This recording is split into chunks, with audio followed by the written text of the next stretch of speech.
Hello, welcome back to the Ball Games 4K YouTube channel, and this is a channel where we give you reviews, playthroughs, unboxings, generally talk a load of bollocks about tabletop gaming in general. And in this video we're going to be talking about a war game called Root, and in this game you will be taking control of one of four, or maybe 5 or 6 if you got the Riverfolk expansion, 4 asymmetrical factions. You'll be battling it out, trying to get as many victory points as possible that will allow you to win the game. So in this video we're going to give you a very brief overview of the rules that we'll be telling you what we do like, we don't like, then we'll come back and we'll tell you whether or not Root is worth your time and bother today and in the future. So remember, if you're new here, then please consider subscribing to this channel, leave a comment in that section down below, and we'll see you after this.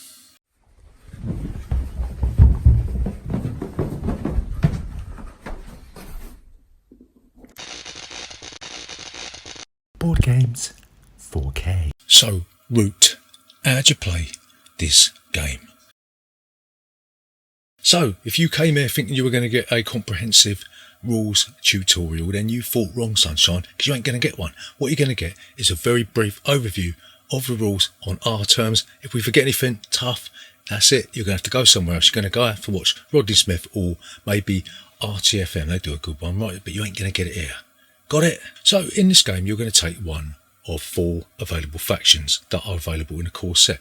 You have got the Marquis de Cat, who are orange. You've got the Eerie Dynasty, who are birds and they're blue. You've got the Woodland Alliance, who are green. And then you've got the Vagabond, all on this top, Billy No Mates, who is white. So each one of these factions has got a completely different rule set. This is an asymmetrical game like no other. So you're going to take the player board, you're going to take all the components, you're going to take all the wooden pieces, and you're going to chuck them in front of you, and you're going to set them up according to the setup rules on the reverse side of the faction player board. So once you've got your faction set up, you're going to place some ruins on the board in their respective spot. You're going to chuck some items underneath the ruins, and these refer to some rules with the Vagabonds, which we may or may not get into in a little bit. So this game is all about getting victory points, right? So you win the game if you are the first player to get to 30 victory points, or after you've got to 10 victory points, you have completed the criteria on the dominance card that you have chosen to take instead of trying to get to 30 victory points, right?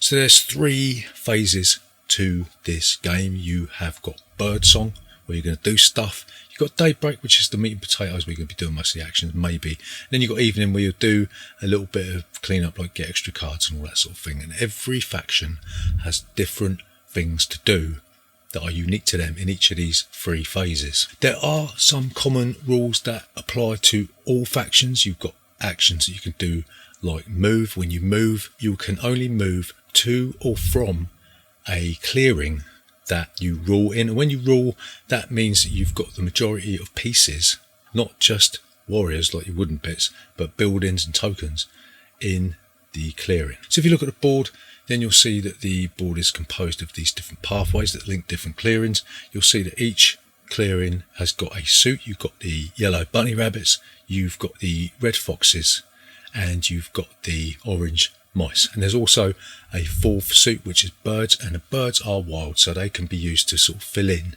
if you ain't got the bunny rabbits that you're after. So like we said, you can move from clearing to clearing. You've got to rule either the clearing that you're moving to or the clearing that you're moving from, and all you do is you'll be able to pick up a few pieces and move them to another place, and you can even pick up pieces on the way and move them to another spot, right? So there is a shared deck of cards in this game. You'll get 3 cards to start with, and the way the cards work, these cards are dual uses. You can use them for your suit, the basic mechanics in the game that will ask you to maybe play a mouse card or a bird card or whatever. And then there's also the secondary option that you'll be able to craft the card, right? And when you craft the card, you'll take the craft action, and you'll have to provide a certain number of criteria by paying the cost, which is listed in the bottom left hand corner. And if you look at this card, for example, then you'll see that this card will cost you two foxes, and this may mean different things to different players, because like did we say that this game's asymmetrical. So when you craft cards, every faction has got the option of crafting cards. You'll pay the cost and then you will take the reward. There's also cards, like we said, called dominance cards. You can use that for the suit of the card, or you can choose to, well, after you get the 10 points of course, you could choose to turn that into your victory condition.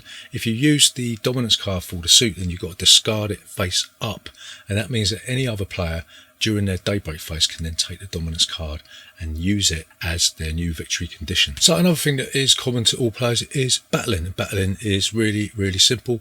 What you will do, the attacker, the player that instigated the battle, will roll 2 dice, and then the attacker will get the higher roll unless you are the Woodland Alliance, and they always get the higher roll, and the defender will get the lower roll, and then you'll deduct that many casualties from either side.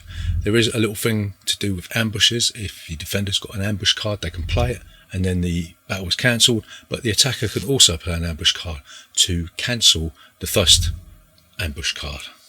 So that's all the shared rules that are available to you in a game of Root. All that needs to be said now is a few little things to do with the asymmetrical nature of each faction. So the Marquis de Cat, they are sort of basically a generic type of faction. There's a lot of actions that you've seen before. You've got things like placing wood tokens in each sawmill. You can build buildings. If you look at their faction sheet is basically made up of building buildings. They get a lot of their victory points from building buildings. Whenever you build a building, you may or may not reveal extra victory points, and the more buildings that you've built of a certain type, like if you've got sawmills, you've got recruiters, then they will give you extra victory points the more that they've built. They've also got what's called the keep, and if they lose a warrior during a battle, they can play a card that matches the suit of the clearing that they were destroyed in, and then they can replace that warrior back in the space where their keep is, right? So the Eerie Dynasty, the thing that sets these birds apart is the fact that they got this thing called a decree. And during your birdsong phase, the first phase, you will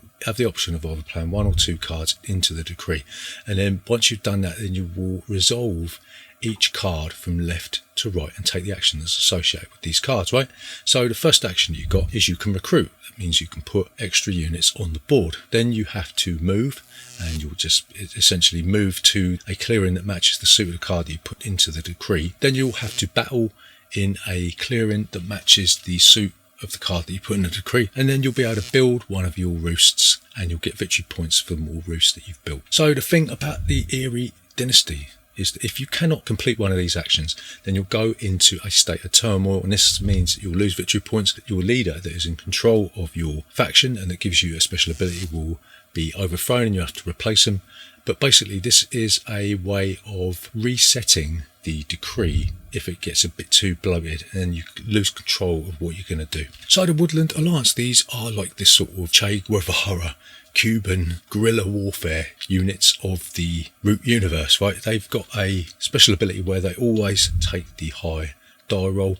They get victory points by spreading sympathy for their cause throughout the woodland, and they've also got certain military powers that allow them to move to battle, and you do that by training your warriors and turning them into officers that will give you more powerful special abilities. So the Vagabond is the final faction, if you like, in the game, and this is all about using items to perform actions. Okay, so they can battle, they can move about the pathways, and they can also move into the forest. They're the only faction that can actually use the forest spaces on the board. Nobody else can do that. So you'll notice on the Vagabonds player board, they've got a lot of items. When they take an action, they'll basically exhaust one of the items. Say if they want to battle, they'll have to exhaust a sword for every hit that they want to inflict. If they want to craft, they'll have to exhaust a hammer.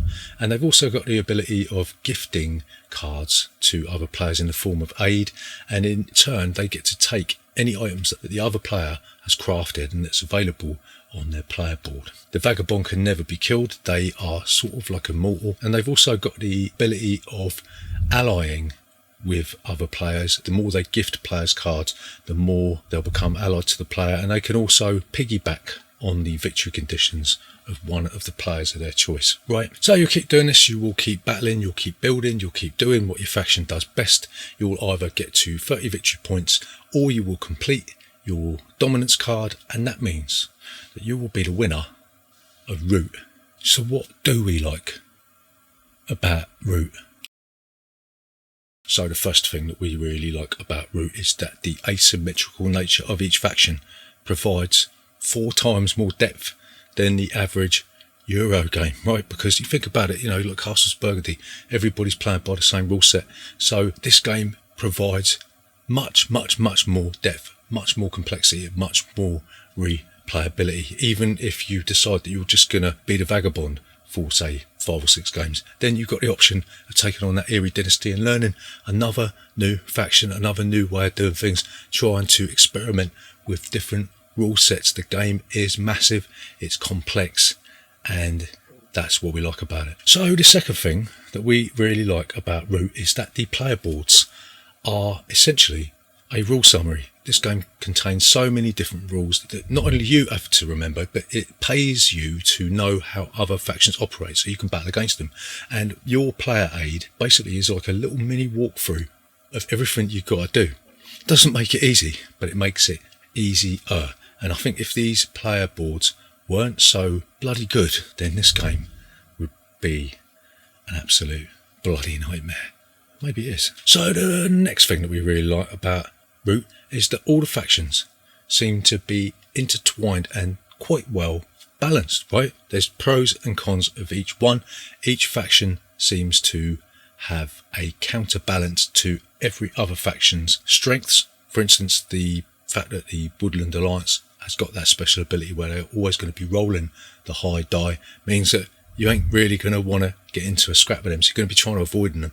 And then Marquis de Cat is going to have many more units on the board to counter that, and so is the Eerie Dynasty. So even though the Woodland Alliance is strong in battle, the sheer number of the other 2 main factions will counterbalance that. It's just one example. So the next thing we really like about Root is the fact that the developers had the goodwill to include a second board in the game. Not only have you got the summer or spring board that most people are playing, but you've got the winter board as well. And they could have released this as an extra map pack, but they didn't. It came as standard, and this again will amplify the replayability of Root. And this really does mean that you really are never going to be short of options with this one. So what don't we like about Root? So the first thing that we don't like about Root is it is an absolute bleeding nightmare to teach and learn. I mean, I've been one of the players for ages. I've had to pour over these rule sets, get all these different player aids and all that, watch videos and all that sort of thing. I've had to basically do a load of research in this game just to get the rules into my head, and trying to learn 4 different rule sets almost drove me absolutely crazy. And when it actually came to teaching this game, trying to explain to everybody their own rule set meant that they're on their own. They can't look to anyone but me for advice. They can't ask anyone else, oh, is this what I should be doing? They're asking me, and if they miss a rule, then they're going to blame me for not telling them in a concise way, right? So the fact that asymmetrical games are so difficult to teach and so difficult to learn, it's a real shame. So the second thing that we don't like about Root is the rule book is in need of several clarifications. I mean, there were several areas of this game which aren't particularly clear. One of the things that we found when we first played this game is that the game refers to pieces, and we couldn't really figure out whether or not pieces were just the wooden bits, or whether tokens were pieces, or whether everything was a piece. It didn't really tell you. All it's got in the lore of Root is that you've got this section called pieces, and then it goes through these bullet points, and it still isn't really completely clear what they meant by that. That's just one example of how the rule book isn't really that clear on what it wants you to know. It just assumes that you sort of have a crystal ball and you know what it's talking about, and that's always a big no-no. So the next thing that we didn't like about Root is that crafting doesn't seem to have any sort of logical benefit for most factions apart from the Vagabond. Okay, it does give you victory points, but what's the point in crafting a boot? I mean, it doesn't do nothing for you. I mean, you honestly think that the Eerie Dynasty are going to wear boots on their claws? What's the point in crafting items so that, okay, you get victory points, but all that's going to happen is you craft that boot, and then the Vagabond's going to come along and he's going to say, oh, cheers very much, mate, I'm going to have some of that. So crafting, whilst it is, we can see that it does have its uses, it's sort of underwhelming. It's not really a mechanism that's anchored directly into the theme. So the next thing that we don't like about Root is that moving to the dominance card form of victory means that a lot of the things on your player mat that are going to give you victory points suddenly become redundant. Now you're focused on maybe getting dominance into opposing corners, or maybe you're going to be doing something else.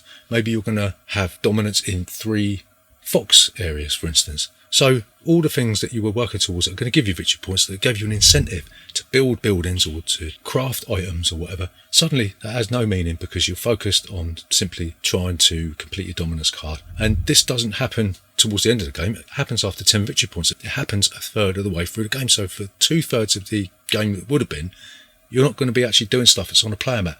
And that didn't really make a lot of sense to us. We thought that that is a sort of a diversion away from the meat and potatoes of the game and the stuff that is actually the best fun.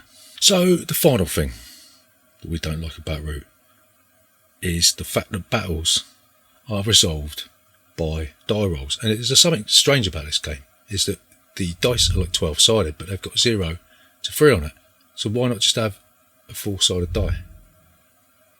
The fact that battles are just a case of roll the dice. Oh, I've got an ambush card. Oh, I've got 1, 2.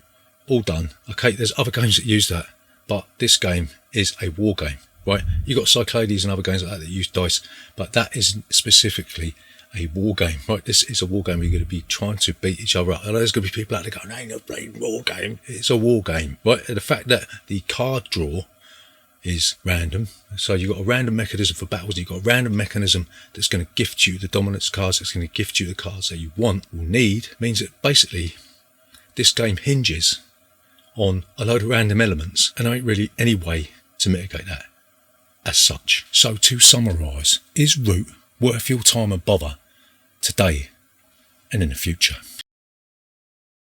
So we're going to say yes, we do enjoy Root, but we've come to the conclusion this game probably isn't for us. This is reminiscent of when we played Dune, the fact that there's too much going on. In fact, that the asymmetrical nature makes this a real bastard to teach, means that I ain't going to want to teach this to new players in the future.